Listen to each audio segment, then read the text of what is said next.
Euroregione News. Giambattista Tiepolo.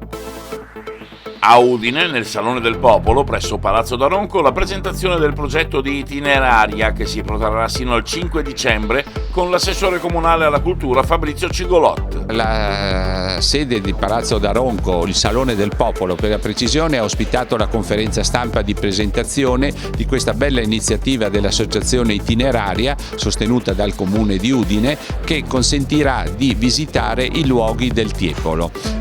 Di che cosa si tratta? Si tratta di una serie di visite guidate, 12 per la precisione, 6 si realizzeranno nella nostra città, che consentiranno appunto di apprezzare ciò che il Tiepolo, Giovan Battista Tiepolo e anche suo figlio Gian Domenico ha realizzato in questo nostro territorio, a Udine e nel Friuli.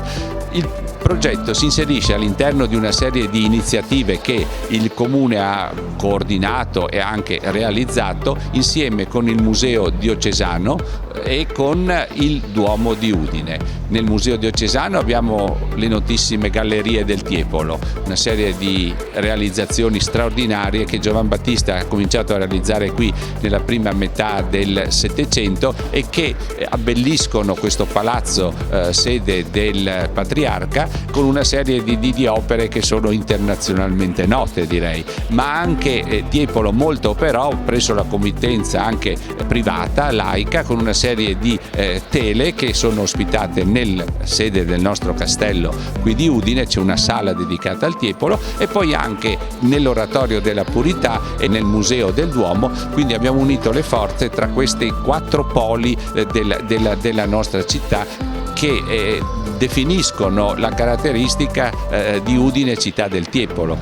Udine ha avuto questa presenza straordinaria ed è uno dei grandi nomi che consentono di affermare la presenza di Udine come città d'arte a tutto tondo, oltre che le sue bellezze architettoniche, anche per queste sue opere che possono essere mostrate durante tutto l'anno e anche negli anni futuri. Quindi lo sforzo che abbiamo realizzato come Comune, e grazie anche al supporto della Regione e della Fondazione Friuli, che io ringrazio sentitamente per l'apporto economico, ma soprattutto per la condivisione del progetto che hanno voluto dimostrare, vuole nient'altro che ricordare la presenza del Tiepolo qui a 250 anni dalla morte di Giovan Battista, che avvenne a Madrid, e affermare questa presenza come un elemento di attrattività turistica per questa nostra città e questo nostro territorio. Abbiamo previsto tutta una serie di iniziative. Io ho in mano il Depliant, che è anche realizzato in lingua inglese e tedesca.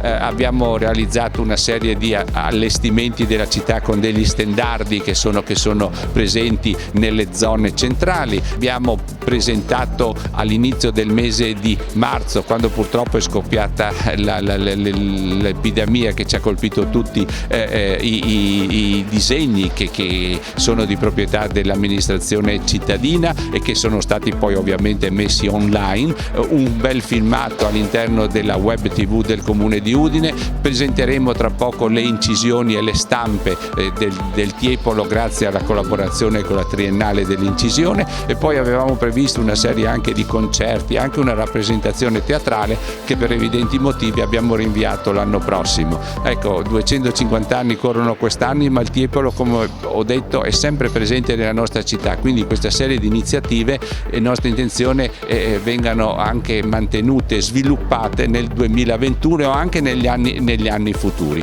Udine è la città del Tiepolo, noi facciamo di tutto affinché venga ricordata questa presenza qui e che questa presenza qui, unita anche agli altri grandi nomi dell'arte, consentano appunto ai nostri cittadini, innanzitutto perché io penso sempre ai miei concittadini, di essere orgogliosi e di ricordare questi tratti assolutamente originali e importantissimi della cultura e dell'identità cittadina. E poi anche, come ripeto, questi richiami consentono di valorizzare questi elementi di attrattività a vantaggio di tutta la nostra regione e dei turisti che vengono in Friuli da tutte le parti d'Europa e anche del mondo. Ecco perché dobbiamo ricordare anche la presenza qui di significativi rapporti con le comunità friulane nel mondo, che consentono anche a loro di essere orgogliosi di questo patrimonio della loro terra natale. Da Udine per Euroregione News, Marco Mascioli.